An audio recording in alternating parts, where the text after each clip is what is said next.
for taking time out to, join this discussion. Now, to kick off our discussion, I would like to first address the question to Dr. Chandrima. Can you provide an overview of the MBA curriculum at the Mumbai campus and how it fosters a leadership and strategic thinking in students? Yeah, sure. Thank you for the question, Seema. A very good evening to all the students out there who are hearing us. It's a pleasure to be part of this session and talk to you. So I'll try and answer, Seema, the question that you asked by drawing attention to all our aspiring students to the curriculum that NMIMS, in fact, all campuses have. We have a common curriculum, particularly the first year is identical for all of us. Okay. So to begin with, is there an echo happening by any chance? Your voice is slightly breaking, actually. Maybe I'll come closer. Will that help? Let me check. Okay. Yeah. Is that better now? No? It's same. Yeah. But I think that's okay. It's okay? Yeah. It's mild, Dr. Chandrima. So please go ahead. Yeah, sure. So I would like to draw the attention to all who are hearing us to the robust curriculum that we have and a very strong focus on our teaching and learning. This curriculum is one which we prepare with a lot of care, with benchmarking with the best in the world. And of course, it's a very dynamic curriculum, which is comprehensively reviewed on a regular basis and is framed with inputs from our industry partners. So A, it's a very dynamic curriculum. B, the industry partners who help us shape it with a very strong focus on creating transformational leaders. We are bound by our vision. Our vision explicitly states that what we do with our curriculum is try and create transformational leaders. Now, when we say transformational leaders, it would be very interesting that what exactly do we focus on? And, that sort of will sum up the key points of our curriculum.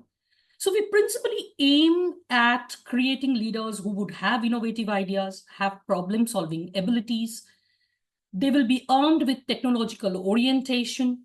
They will be adaptable. They will be agile and have the ability to influence and motivate through logical reasoning and depth storytelling. That's something that we have laid down explicitly in our vision and mission itself. And from this follows our program learning objectives, which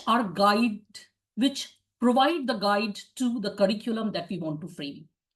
So if one looks at our curriculum, which is there in our website, so you will see that not only do we have courses which sort of are focused on developing the critical thinking, the quantitative skills of the students in a global business environment, but we have a very strong focus on courses like leadership skill development, strategic thinking, very strong focus on ethics and responsibility. They are full-fledged courses, workshops, internships that we have on these kind of things. We have a strong focus on communication. How do you work on your interpersonal communication, intrapersonal communication, on your group dynamics? So I think right from the word go, we have this very nicely embedded in our curriculum, where we exactly know that what is it that we need to focus on to have leaders made and not really managers, right? So I think along with the hard skills, what we are really proud of in our curriculum is the focus on soft skills. And that's what, sort of makes us a little apart. And that's how we aim to create leaders with our curriculum. That apart, as I said, beyond classroom, we have internships. We ensure that our students go for 3 weeks of social internship, because we believe that to be transformational leaders, you will have to be socially sensitive, right? And that apart, we have these non-stop experiential learning where we bring in those cases and things to the classroom to tell them what does it really take to be a leader in today's dynamic world. So I will stop here and maybe come back later if there is a follow-up question or as a discussion. Thank you so much for that input. It kind of like explains how NMIMS really sets itself apart in terms of the kind of quality that you actually provide to the candidates, which is also evident. I can see a lot of people saying, I love NMIMS in the chat as well. Moving on to the next question, Dr. Narayani, I would like to actually address this to you.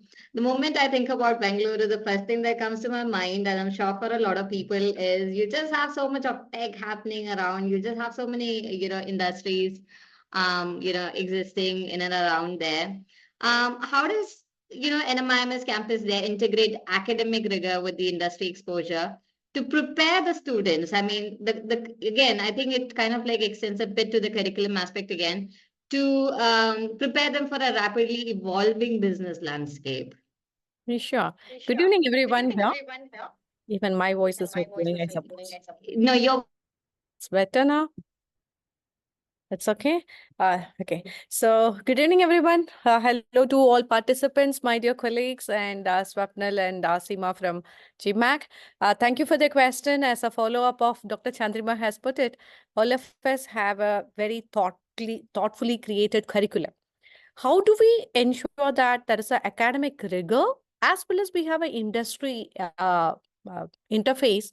How do we ensure that we prepare our students for rapidly evolving business landscape? As far as the academic rigor is concerned, we focus on the assurance of learning methodology. It links with our program level objectives, and each course has been carefully carved out, I would say, and linked to the objectives of the program level objectives.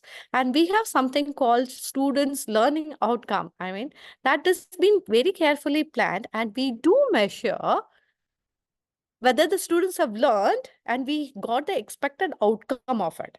And from that, we will take the feedback and go back to the curriculum.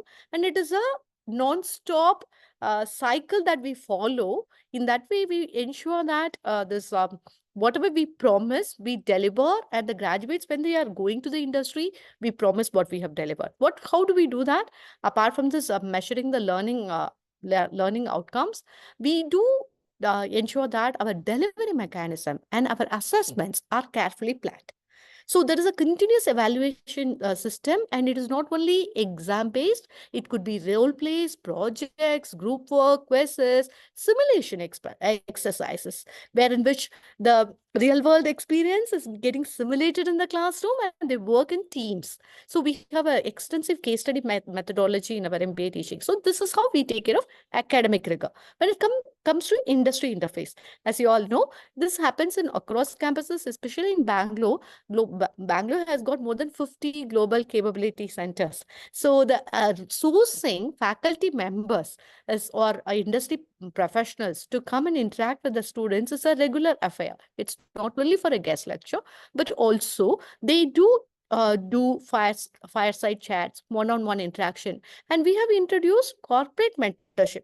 That means the students are being mentored on a continuous basis by some of the corporate stalwarts. So they also, this stalwarts are not only from corporate, but also some of our alumni. We have a very strong alumni for NMIMS University.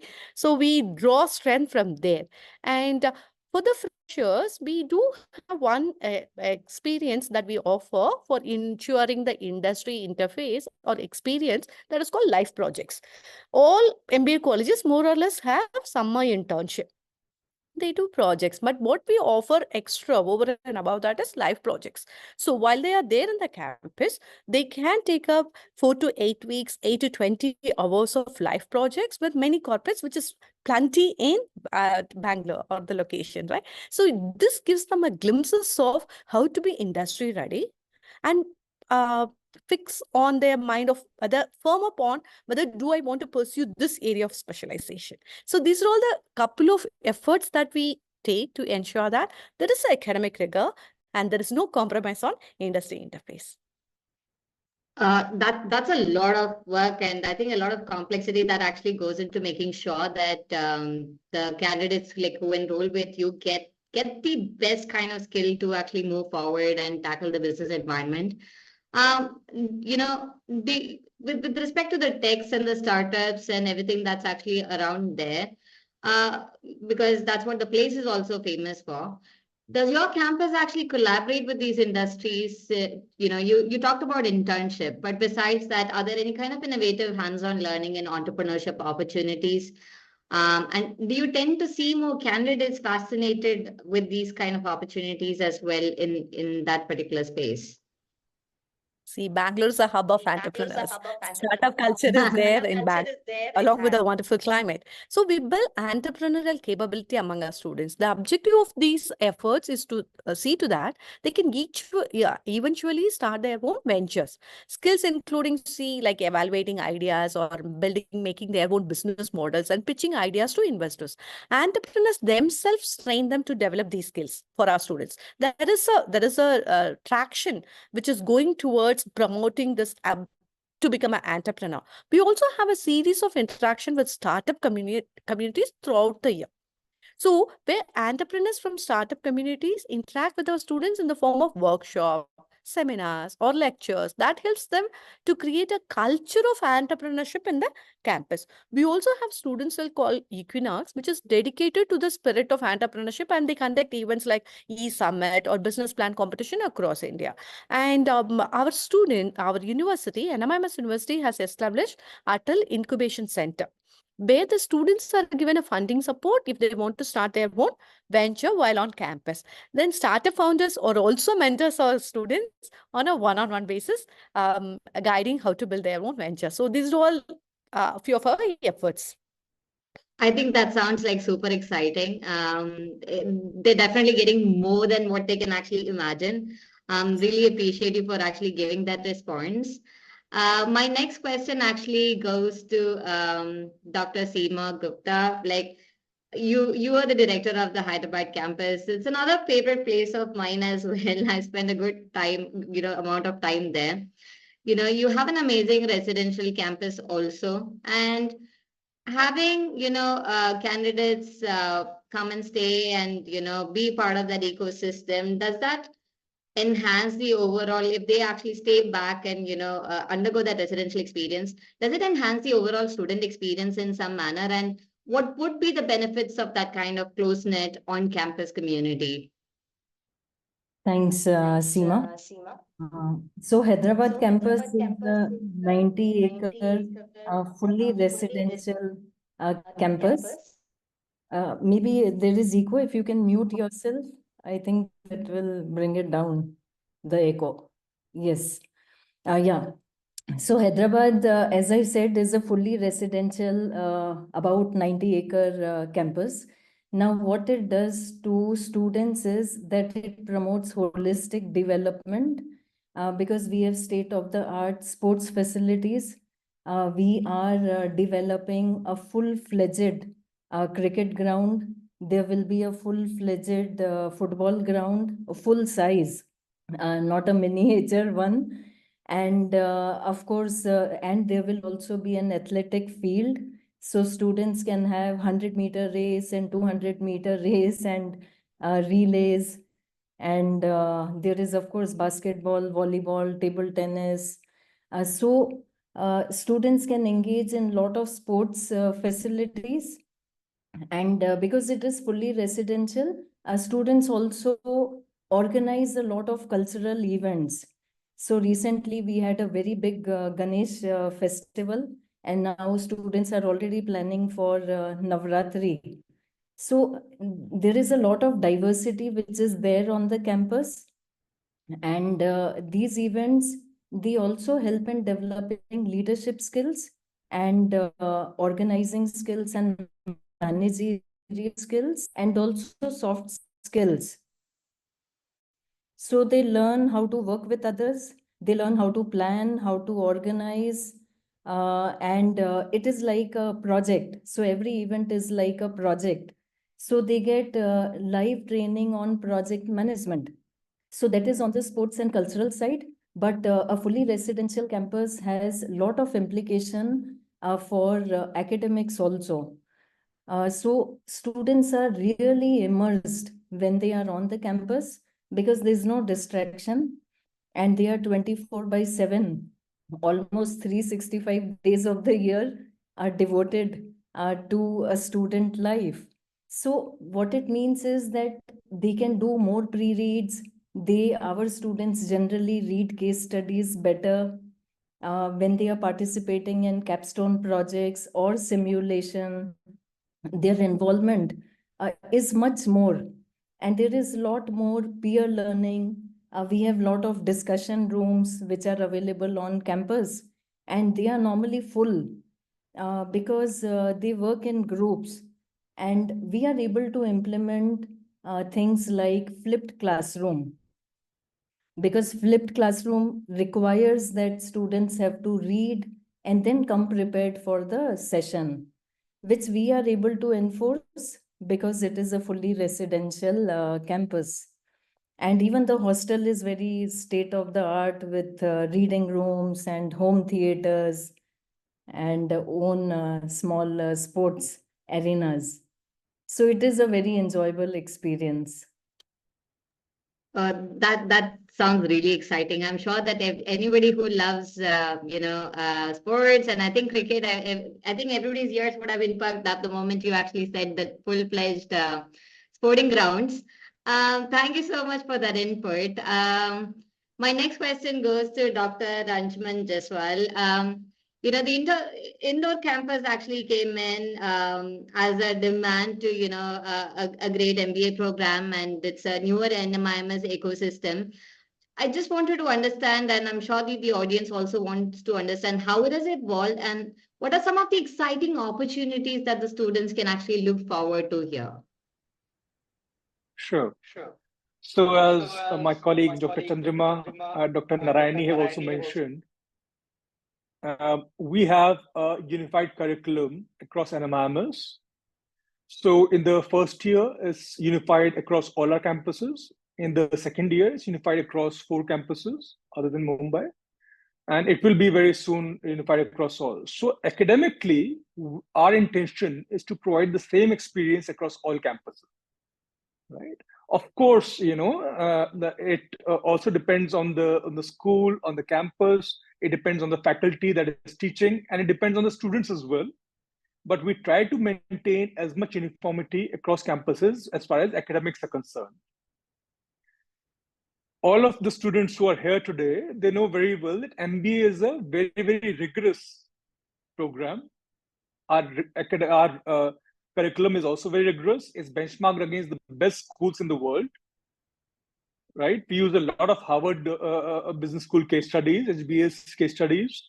And as my colleague, Dr. Seema also mentioned, we have a flipped classroom. So the idea is there's a lot of emphasis on the student preparing before the class and participating in the class. So it's not really the teacher, the faculty that is driving. Faculty is just a facilitator of the discussion, and that is how most of our classes happen, right? So it makes for a very interesting, interactive kind of a classroom. Beyond the classroom, NMIMS Indore is also fully residential.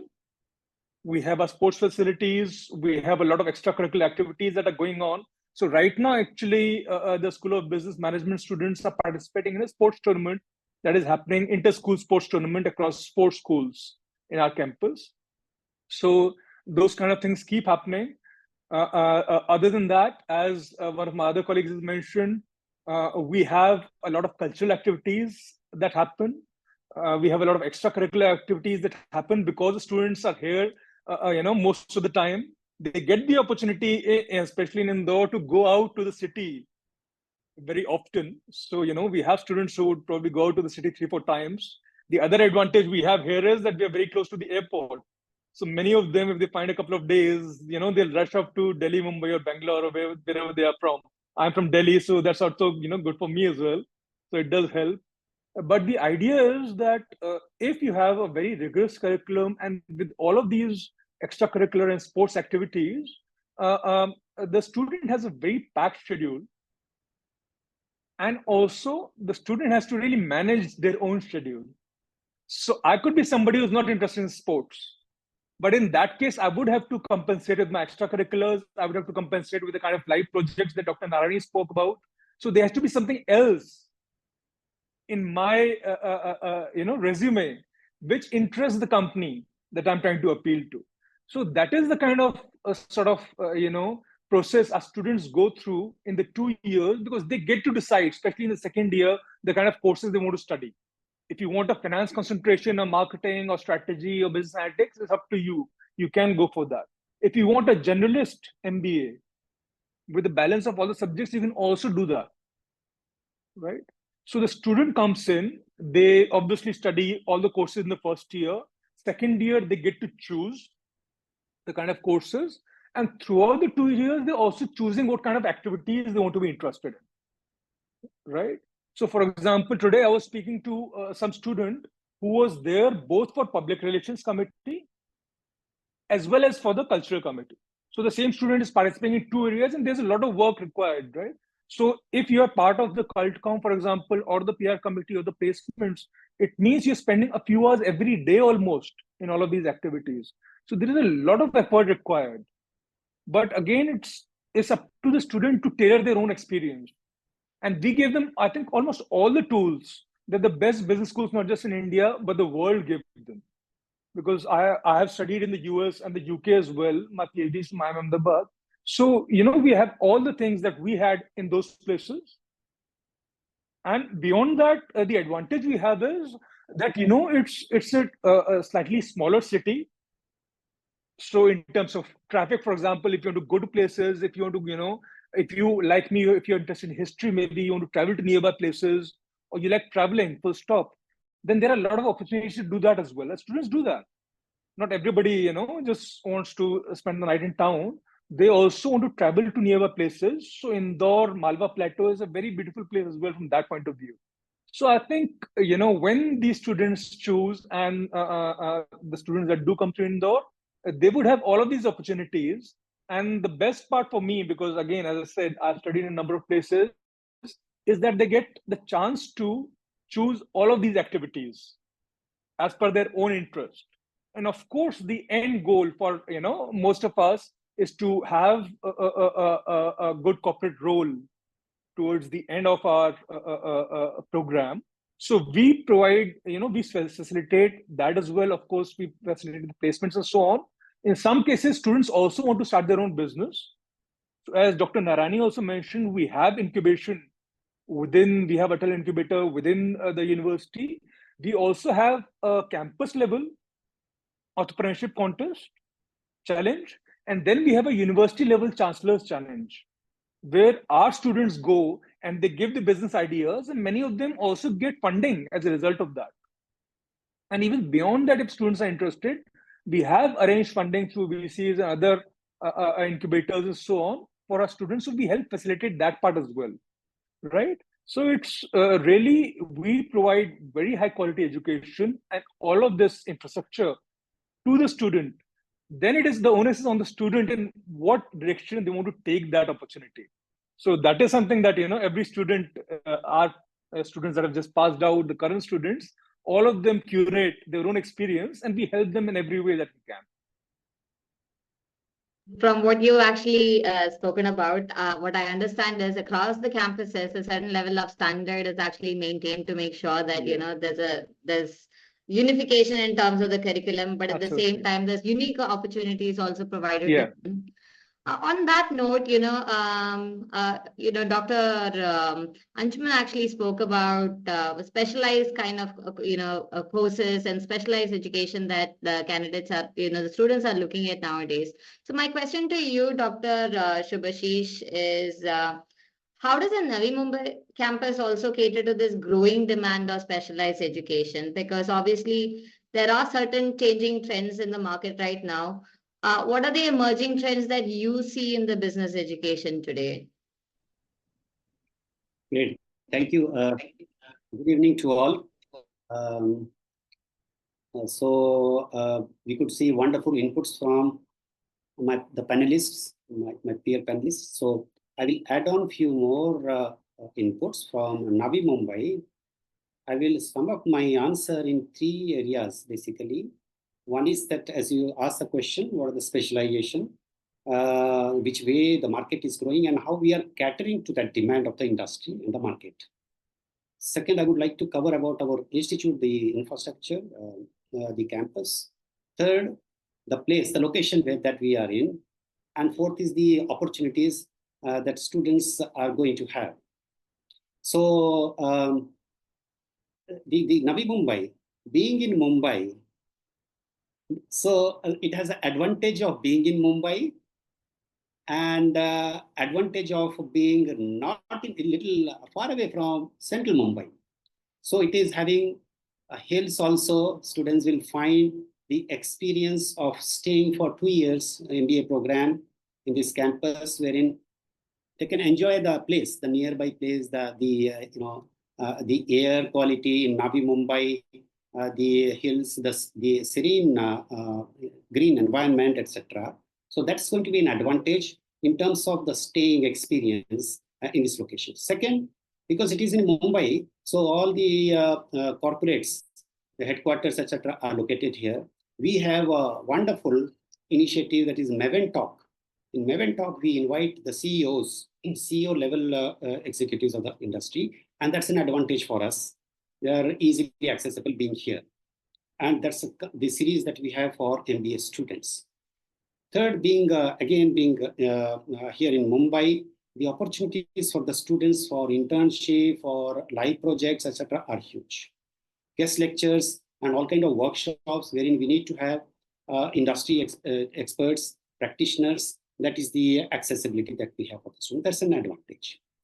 The infrastructure is very good in all the campuses, actually. Wherever we have the campuses, we have very good infrastructure. That's the kind of in thing, that kind of something that the university has already decided. Wherever we have the establishment of the campus, it will be world class.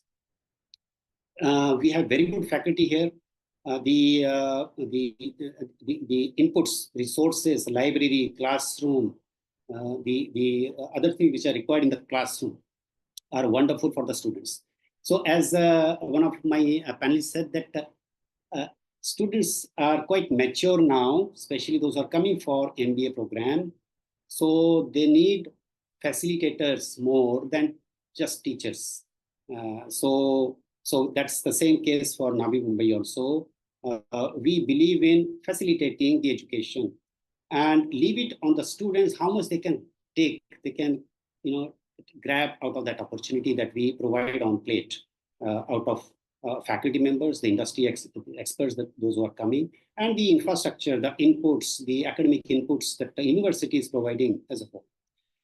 And you're aware, the students are aware that in all the campuses we have same program, same syllabus. So you won't find the difference in that term. So few differentiators are those which are very unique for all the campuses. So your question that how do we prepare the students for the demand the industry is going to have? GenAI, for example, our university has started and taken up this initiative, and this is one of the first universities in India to understand the importance of GenAI and have the policies. We have started initiating to have guidelines and policies for GenAI. And all the campuses, wherever we have our operations, we are all at same page in terms of promoting GenAI, because that is something which is in thing again. We don't want our students to be left behind when the whole world is moving towards new technology, and then how to use the technology, how to be ethically using the technology, how to see to it that we use our brain also and don't depend too much of technology in terms of getting outcome. So all those discussions are held, and we see to it that our students get best out of it. They stay to be the leaders, not just using some of the tools to get the outcome. Because tools, today is GenAI, tomorrow few more things, few more features, advanced features are going to be added on. We want students to be continuous learners, not just using one technology and being dependent on that only for getting outcome, but then continuous learnings. So this is the kind of thought that we have in the whole university, actually. So this is what I can say from Navi Mumbai. And I will be able to be very happy to provide as inputs as we have some question answer sessions also. Thank you so much. Sure, thank you so much. That's a lot of insight, and I think quite comprehensive from everybody's answers also as to how passionate you're actually about making sure that the students get the best out of the entire experience. But, one of the things, and I can see in the chat as well, continuously everybody is asking a very pressing question. Everybody wants to get into the NMIMS. And Dr. Chandrima, my next question is, I think, what everybody really wants to know as well. NMIMS is known for its competitive admission process. So what are the key factors that you consider, across campuses? I'm sure that it's pretty much the same when selecting a candidate for the MBA program. And what advice would you actually give to the prospective applicants? Sure. Thanks for the question. And here goes, what we actually have been doing for years and looking for in aspiring students. So I think academic competence, I would, sort of go by that order, is obviously something which is a given thing. A strong academic record, especially, one which demonstrates that a student can handle rigors of a curriculum, because MBA is a very, very rigorous curriculum. So academic competence is one thing that definitely is a given thing. Then, what we look at is when we are engaging with the students, obviously, the critical thinking and problem solving ability. Third, I would put communication skills, because, the time that we get with the students during that personal interview, which is actually the one-on-one interaction really with the candidate, I think a strong communication skills takes the aspiring candidate a long way. The ability to articulate ideas clearly and effectively is crucial, right? Even, they have a written assessment when they come for their admission process to us. Even when we are evaluating the written articles or the written assessment test, we are looking at how good they are in their expression. And of course, a very clear expression comes from a very clear thought. And how good are they at articulating this in what comes out as their expression in the written piece. We also, when we are engaging with the candidate, we try to gauge, what is their cultural fitment and ability to, sink into a teamwork. The collaborative mindset and the ability to work well in a team is something that we really want to check as we are engaging with them in our interaction during the personal interview. And last but not the least, and of course, why should I say last but not the least? It's perhaps one of the most important things which in NMIMS we look at very, very strongly is a child's ethical awareness. While we are engaging with them to understand and, to gauge all these qualities, I think ethical awareness is something that we rate really very high. That what is the level of integrity, the ethical foundation. And I think these are very, very crucial because, as I said, and the initial question that you had asked, that how do we look at grooming leaders? I think this is something which is very high in our order of qualities that we are trying to gauge. Now, having said that, I come to your second part of the question, that what would be my suggestion to the students while, they are applying for NMIMS School of Business Management for an MBA curriculum. First, obviously, is their preparation for NMAT. I think one is please focus on the preparation. I am sure apart from NMAT, you would be writing other competitive exams. So focus on your preparation. Look at which are the sections which would fetch you that extra mileage, because every section needs a minimum score, correct? But having said that, there are some sections you might be very good at. So if you feel that your quantitative is very good, focus more on that section to get that, extra point. So that's on the written bit where I think the only key is preparation, taking more mocks, and not only mocks for NMAT, as I said, I'm sure you're preparing for all exams, competitive exams, entrance exams for MBA curriculum. So stay focused on your preparation, take more mocks, go to the exam hall for the entrance exam prepared. Now that's your first stage. You know, should you clear that and you get a call to NMIMS, then you come to us. And of course, you know, there are a couple of exams that you go through, right? There's a written test, then there is another assessment test that you are put through. And finally, you reach the third stage where you're coming for personal interviews. And I guess this is the stage, which is your personal interview, is the stage where you can really make that mark. And trust me,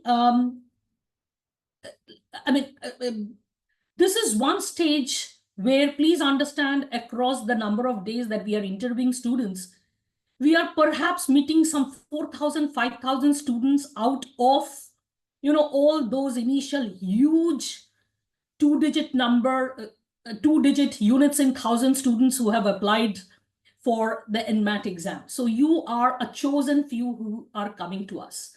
And mind you, when I say chosen few, all of you are that good to have made it to that level. So now it gets really difficult for us to really take a decision as to who makes it to the classroom finally.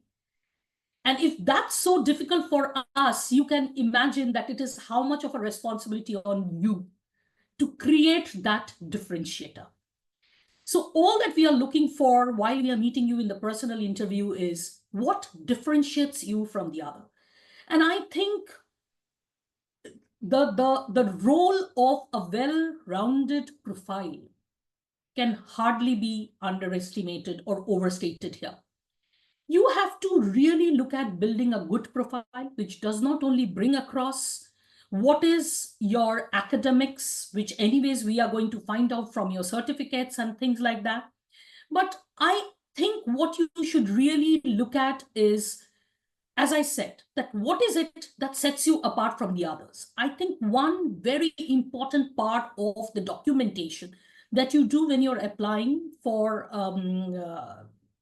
your admission to NMIMS, or for that matter in any institute, is what we call the statement of purpose. Right. So in that statement of purpose, ensure that you articulate and you present yourself in a way that brings up what differentiates you from others. That could be your academics, that could be your extracurricular, that could be your work experience, that could be your professional, personal, any achievement which you think has gone to shape you as a personality, which sets you apart from the others.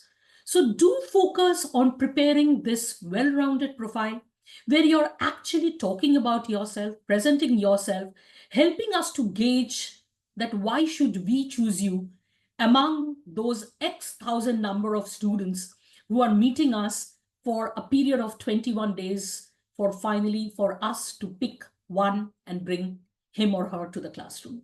So my advice is stay true to what you want to tell. How does your career goal align to this particular MBA curriculum? You know, we get, honestly, I mean, students out there, I'm sure you're hearing this, we get answers which are very cliched. So point is, don't go by what everybody says. Tell us what you have to tell us different. So I would finish that answer to that question by underscoring, create that differentiator.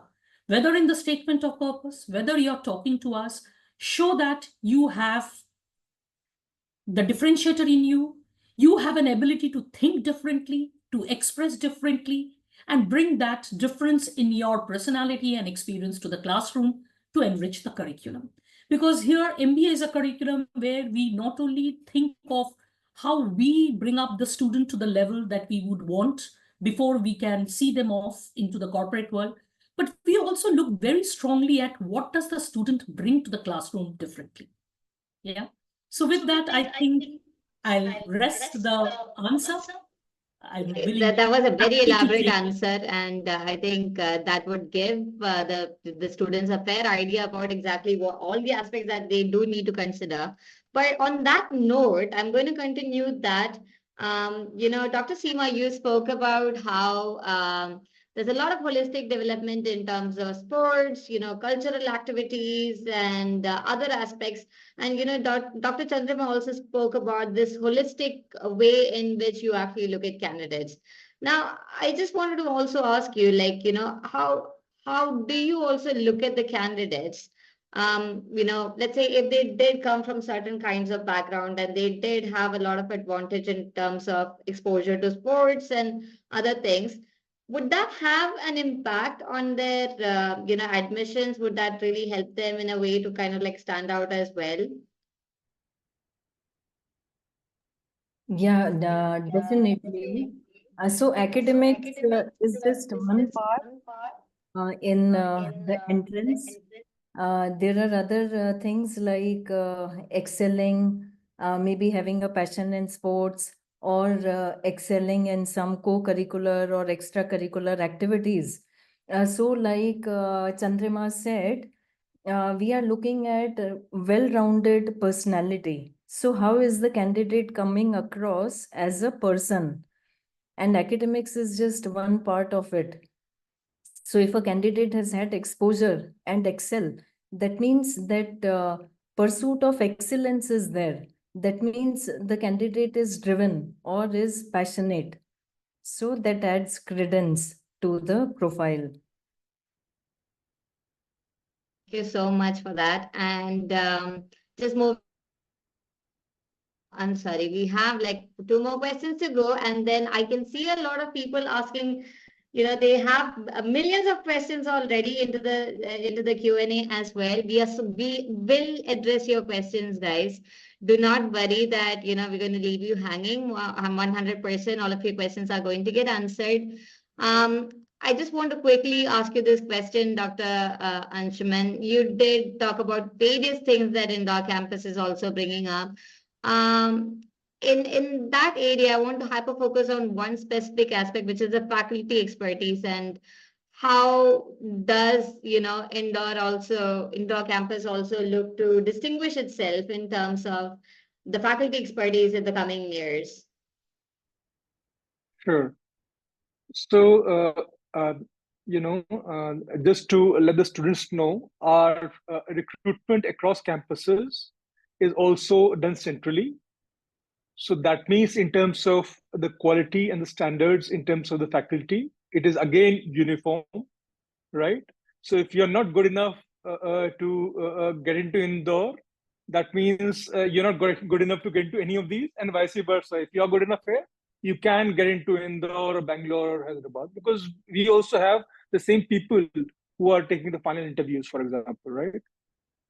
So that means that there are certain basic standards in terms of how good the faculty is that are adhered to. In terms of the background, so for example, my MBA is from Narsimhaji, Mumbai, about 25 years ago, 23 years ago I finished. My PhD is from Ahmedabad. The other faculty were also from very good institutions, IIMs, IITs, NITs, and other private institutions, right? So you would find that NMIMS is one of the most competitive private institutions, private business schools, as far as the faculty is concerned. We maintain those kind of standards throughout our campuses. So NMIMS Indore is not an exception to that, right? And it also shows in the classroom, because our faculty, for example, they're working, they're writing case studies, they're working on research papers and so on. So in many cases, we try to include some of that content, or at least some understanding of that knowledge in terms of our teaching as well. And that is where the individual original component comes, because as I said, you could have the same curriculum being taught across 5 campuses, but the faculty would teach it in a very different way, and the student would also take that knowledge and absorb it in a very different manner, right? So I think as far as that is concerned, we try to ensure that our faculty has good experience in research. They have a lot of familiarity with the case method. because that is what we especially use in NMIMS. Additionally, we generally try to have, we also try to involve the faculty in the various clubs, societies, and administrative duties, because that makes for a much more rounded individuals. This is the way we are seeking, rounded personalities for in our student body. As Dr. Chandrama said, you have to distinguish yourself in different ways, and Dr. Seema as well. Similarly, for our faculty, we try to have expertise in one or two areas, but also certain capabilities across. So the same person can do research, the same person can be good in the class, same person can also help out students in terms of mentoring, because that is also very important, because the students are here for 2 years, right? It's a residential campus, so they're away from the families. So quite often, the role of the faculty is to mentor and counsel the student. Right? You would have a separate career counselor, you would have a separate psychological counselor, but a lot of the guidance comes from the faculty as well. So that means it's useful to have faculty. For example, I have more than 15 years of industry work experience before I came into academics. I have other faculty also with similar background. So we have a good mix of people who've been in pure academics right from the beginning after the PhD, and people who've also come from the industry. So that also is very useful, because in the end, like all our other programs as well across the various schools, MBA is an applied program, right? I cannot stress that, because I'm from economics and finance, for example, I only stress on the theoretical aspects. It's also the application. At times, the application is happening at the faculty level, but also because of the case method, because of, the flipped classroom, it's happening at the student level. So there, once we get some of the best faculty in the country, we try to, cultivate this philosophy of facilitation, where in most cases, the faculty is enabling the students to learn.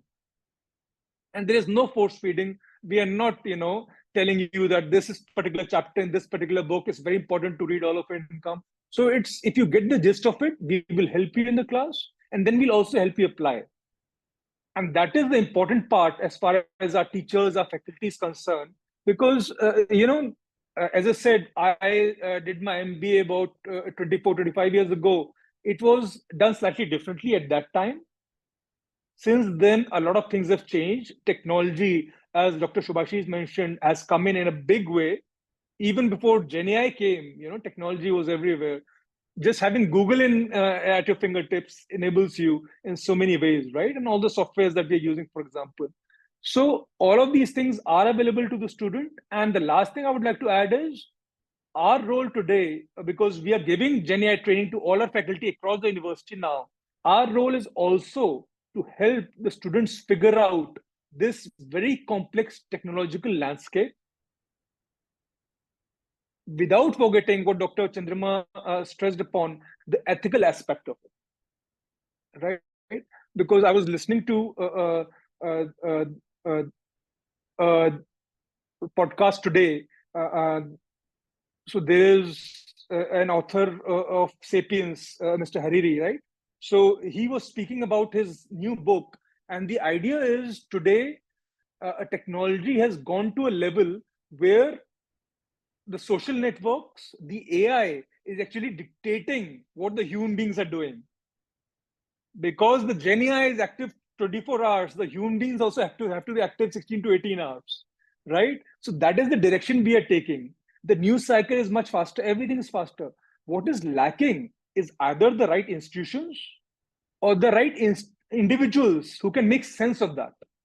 And NMIMS is really in a big way moving in that direction, right? So we are helping the students understand the importance of technology, but also using it in the right way. In light of what all of my colleagues have also mentioned regarding the curriculum, regarding the extracurriculars, regarding the live projects and so on. So all of that is happening together. And I think there's a big role for the faculty, regardless of how much Gen AI, how much technology comes in, because we really are supposed to guide the students to get the right solution in their particular individual case.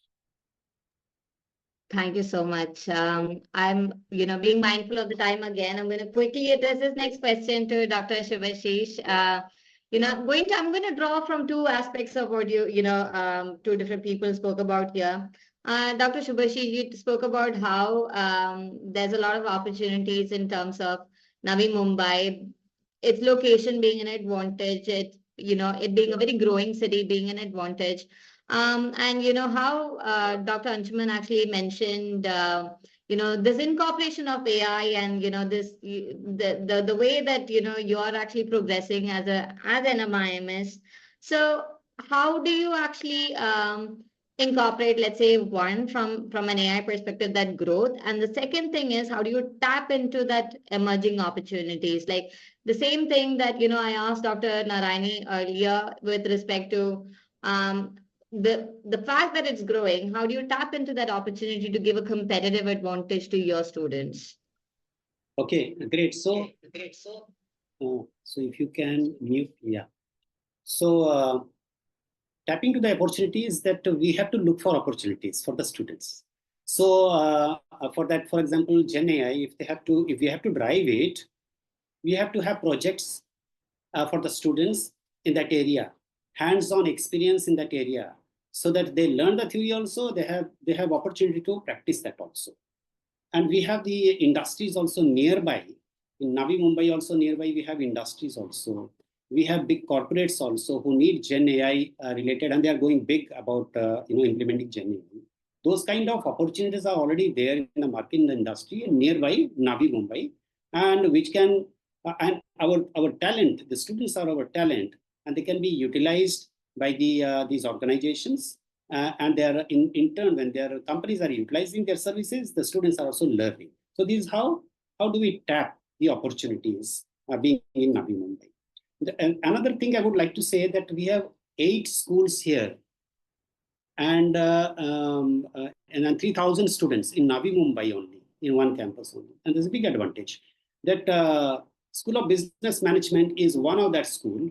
Apart from that, we have BTech also, BTech, the School of Technology Management, we have BTech AI and DS, Artificial Intelligence and Data Science. So students have the opportunity to collaborate on some of the projects with the other students also. So other student on other stream, engineering student would learn some management concept from SBM students also. And vice versa, these students will learn, the business management students will learn something more from the peer group, from who are good in, say, technology. So that kind of opportunity which is available here. So at one place only 8 schools. So we have School of Law, we have School of Technology, we have psychology students, and we see that happening, the collaboration happening. Our students publish papers with the help of our faculty members. We have, our students have got many prizes also. Simulation, the CAPSIM simulation, for example, right? So this is a global competition, and Navi Mumbai students won prize in that, wherein the students from all over the world, some of the best universities, they had competed in that.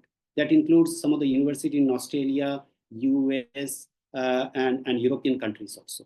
So our students are competitive, not only when they have to join, that time only they are in any case brilliant, but after joining here, what are the kind of inputs that they get that enhances their competence? So students are also coming from, on an average, 20 states. So there's a huge diversity that we have in Navi Mumbai. 20 states and union territories these students are coming from. So we have a very good environment which looks like a national sort of feeling in the campus. And that's a very rich experience when they discuss many things in the classroom on academics. They have different viewpoints because of the different backgrounds also. This batch, for example, we have students who had medical profession, and the joining MBA program. Right? So this is the kind of background that we have. And as you said, tapping the potential, these are the kind of inputs, these are the kind of plans that we have, and the kind of opportunity because of the location and the industry, our institute is providing as an opportunity for the students. Thank you. Thank you so much. I really appreciate all of the responses that all of our panelists have actually given here. But at the same time, we have more than 100 questions, some of which I can see, Swapnil, you've been kind enough to actually give answers to. But I'm going to start taking the questions from the audience, and I will open the floor to you guys. Anybody can take up these questions. The first one I have is from Vanshika Avasti. She asks, how does dual MBA work in NMIMS? I'll open it for anybody to actually take this question. Perhaps Dr. Chandra would be able to provide the information. Yeah. Seema, I'll take that question. So NMIMS has two kinds of program wherein we have, our partnership with foreign universities abroad.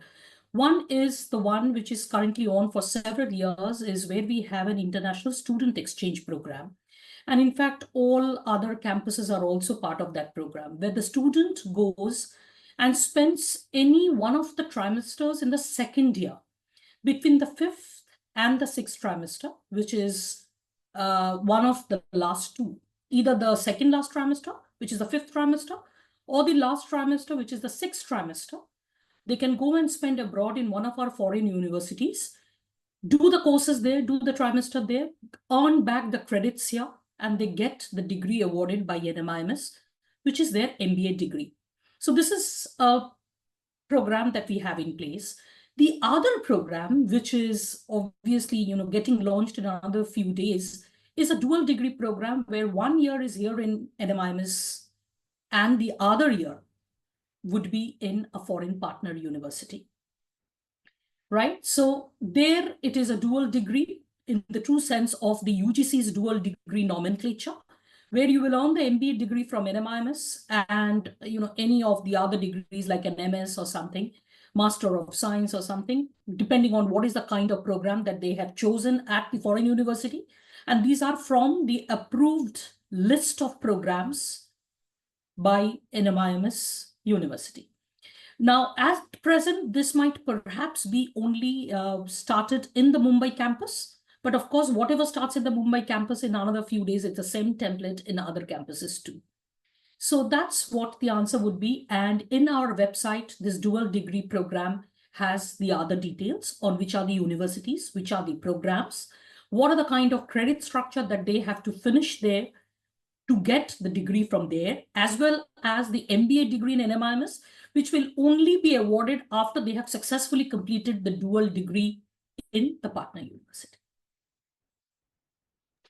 Right. I hope that is clear, Vanshika. And I'm going to combine two questions. And Swapnil, this is 100% for you.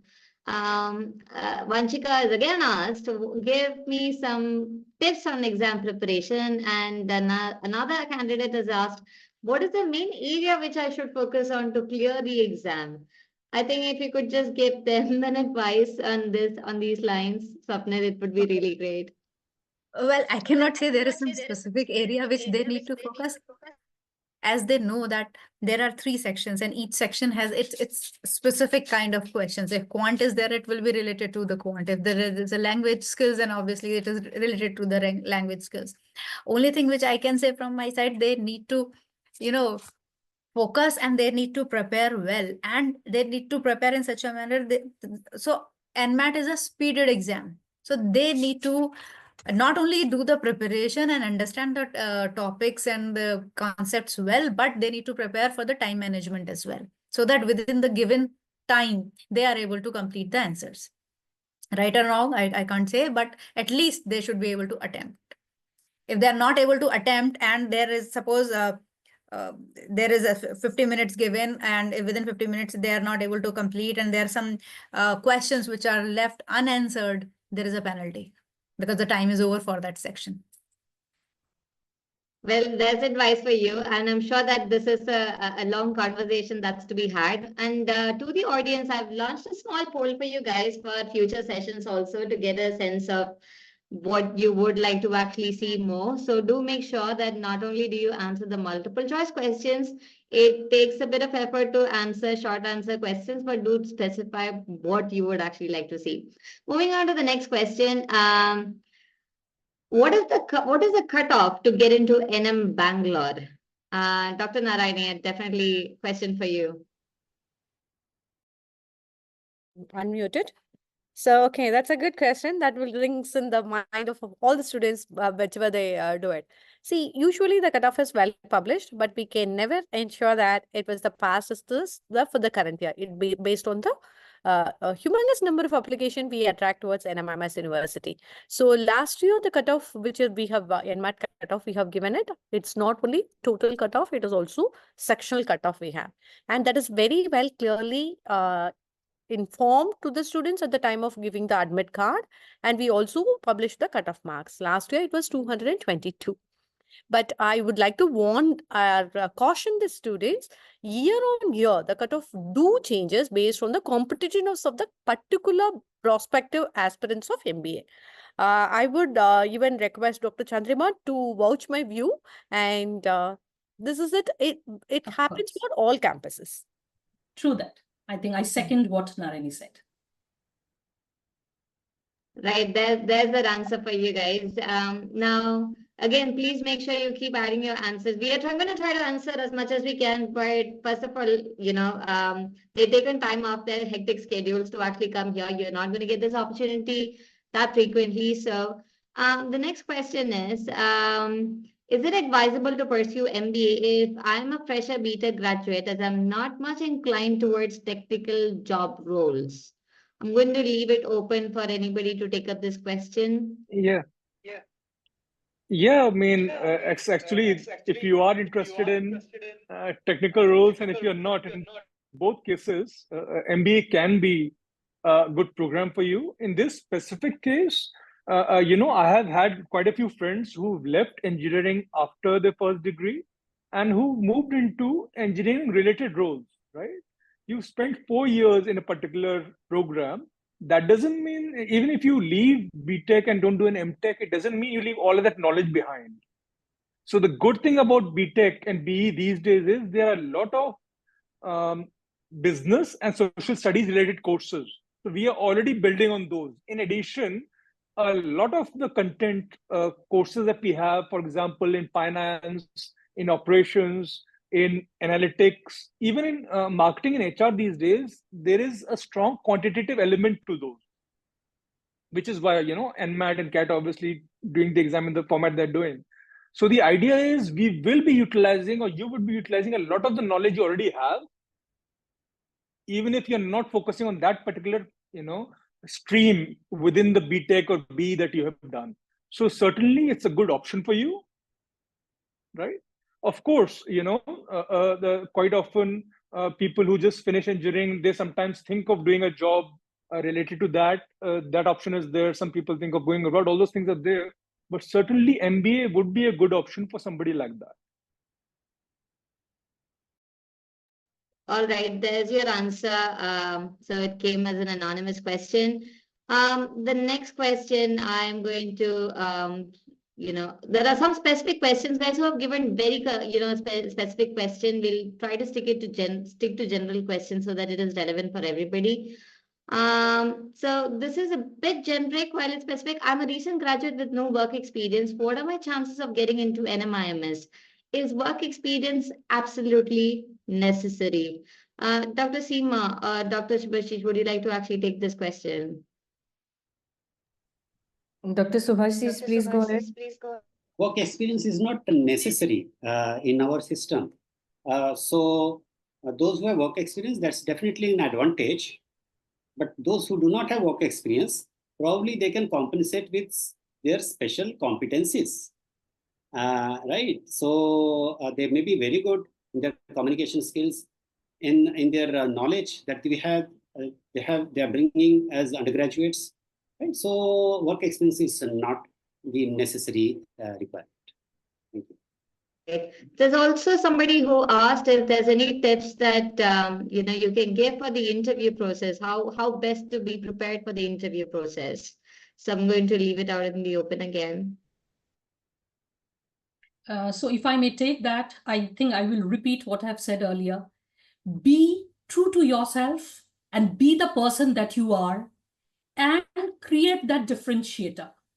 You know, the people who are sitting in the panel, they can actually see through what is coming out as, honest, making a space clearly for that person in the classroom is largely a function of what does the person think differently, do differently, express differently, and have been able to express through their interaction, that brief interaction of 15 to 20 minutes that they have with us during that interview. If they can really bring forth that there is a differentiator and this person will bring value to the classroom. So I think focus on what you will say, speak, express to tell us about who you are and how are you different from the rest. The next question is again regarding the exam. If I start my preparation now and I'm an average student, will I be able to make it? So I would say if you think you can, you can.